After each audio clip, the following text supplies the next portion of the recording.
Hi Tumblr. I'm going to start this one out with an apology. I humbly apologise that this is going to take forever. I have three questions/requests, and they are all going to take some time.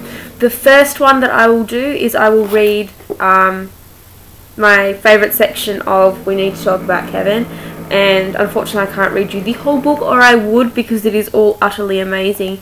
I'm just going to read you this really tiny section that I don't think gives anything away, or too much away I should say, that you won't get away from the back of the book.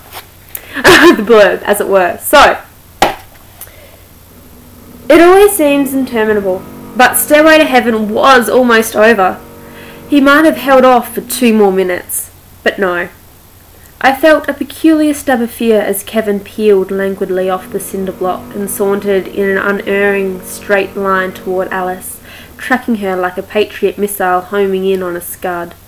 Then he stopped, right under the mirror ball, having correctly calculated that Alice's next pirouette would land her left ear exactly in line with his mouth.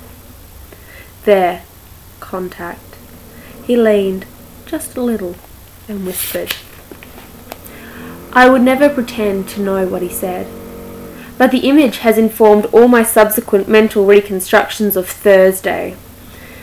Alice froze, her face infused with all the self-consciousness of which it had a moment before been so conspicuously absent. Her eyes darted left and right, unable to find a single resting place that afforded respite. Suddenly, all too well aware of her audience, she seemed to register the obligations of the folly she'd begun. The song wasn't quite finished, and she was compelled to keep up appearances by bombing a few more bars. For the next 40 seconds or so, she floundered back and forth in a macabre, slow-motion death dance, like Faye Dunaway at the end of Bonnie and Clyde. The DJ, having aptly segued into Jefferson Airplane's White Rabbit, she clutched her tan-plaid skirt and bunched it between her legs. Hobbling into a dark corner, Alice pressed her elbows tightly to her waist as each hand fought for cover under the other. I sensed that, in some sickening fashion, over the course of the previous minute, she had just grown up.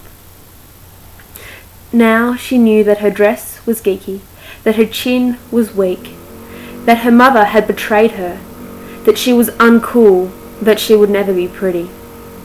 And most of all, she had learned to never, ever take to an empty dance floor, possibly any dance floor, for the rest of her life. I wasn't there on Thursday, but 2 years before, I was witness to its harbinger, in the same gym, when a lone graduate of Gladstone Middle School was assassinated. Which ends that chapter, fortunately, because it's very hard to start reading that book. The other question I'm going to answer next was the greatest day or favourite memory. And I really struggle with this one. I asked Mark, who proved my point that there are no good days, only good moments. And yeah, there have been some amazing ones, and I feel like to say that I had a greatest one is to betray all the others in some respects, especially lately, because for the first time in my life, life is good, and it is fun, and it is full of good things and good people, and and it is full of good moments.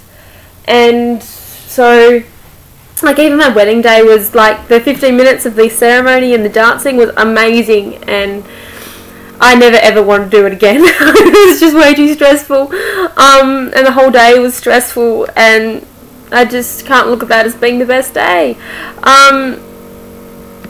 Yeah, so many. And I'm looking back, I realised that all of my good days, my family has to go and ruin my moment.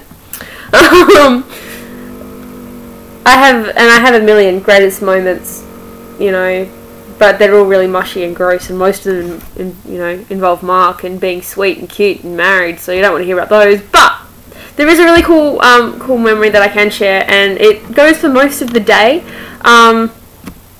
On my 18th birthday, my sister and I decided that we would go on a road trip to our youth. We made a scrapbook about it, which is in the other room. but I'm not going to go and get it because that's awkward. And basically it's just like we went to the house where we grew up, and I think this is the absolute greatest moment of this day. We went partially down the driveway, like, you know, this far into the driveway so that we could take a photo of the house. So we took this photo, and as we took this photo, this dog started barking, and so we absolutely bolted back to the car, jumped in the car, I'm revving the engine, and then we're like, wait, seat belts, and we like slowly put the seat belt on, and then I like rev away. But yeah, no, it was just a really cool moment of just like us being safety conscious in the midst of our hype.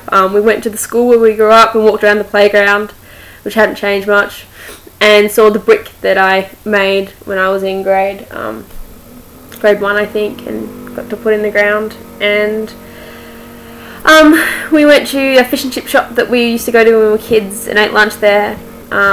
And we went to our favourite bakery and had what we used to have after church on a Sunday. So I had a Lamington and she had a chocolate eclair. And we went to the library that we used to hang out at heaps in the park and stuff. It was really cool. It was a really cool day. And then, yeah, that night kind of sucked. But anyway, so the road trip to our youth was pretty awesome. So we'll count that as the best memory, though it's probably cheating. And the other question was, what was my favourite thing about Tumblr? And to be honest, what's not my favourite thing about Tumblr? It's my life.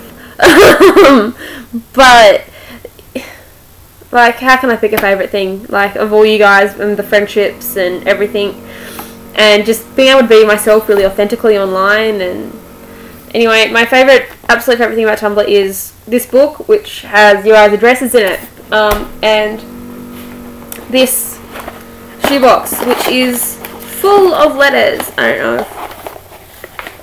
Sorry, I can't lift my arm up very much because it's really sore today, and that was painful what I did before. So this is like the correspondence that you guys have sent me over the course of letter writing on Tumblr. Favourite things include this card from Tina, which actually reminds me of Tina. I look at it and think that someone's put her in this weird costume thing. This is my Christmas card from Lara, which I love because it's got like the most sweetest, wonderful things. This, I'm trying to find, this one here is a card that Jerry made me, which was really cool. Sorry, Lara is Fragile Fears, Tina is The Girl in the Sea, and Jerry is Restoring Hope. And the other thing that lives in this box that isn't technically a letter from Tumblr, but it's a letter from a friend who is on Tumblr, and she was on Tumblr when she wrote me this.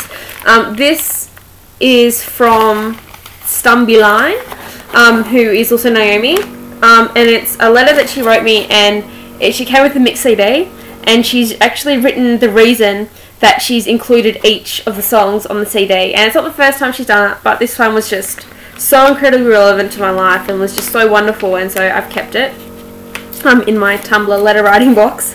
But yeah, like, this is all just letters from you guys, and I could go on and on and on about how much I love writing you guys letters and how much I love, you know, receiving them. And I mean, like, I haven't got letters back for everyone I've written to, so I can't imagine how big this would be if I had.